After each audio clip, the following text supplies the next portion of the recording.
Rocks পাওয়া যায়। আমাদের পুরুলিয়াতে পাওয়া যায় ফসফেট রক্স, পৃথিবীর বহু জায়গাতেই পাওয়া যায়।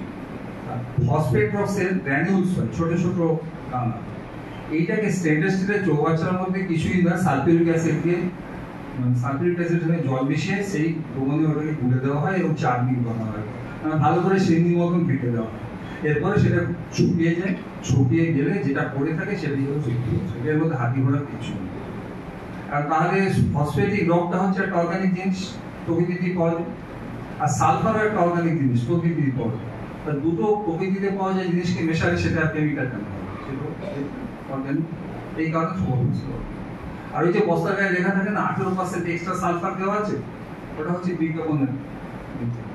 কারণ সালফারটা না দিলে সর্বশেষ তৈরি কতটা নারী দেওয়ার মধ্যে সালফার আছে তার কথা বিদেশে আছে।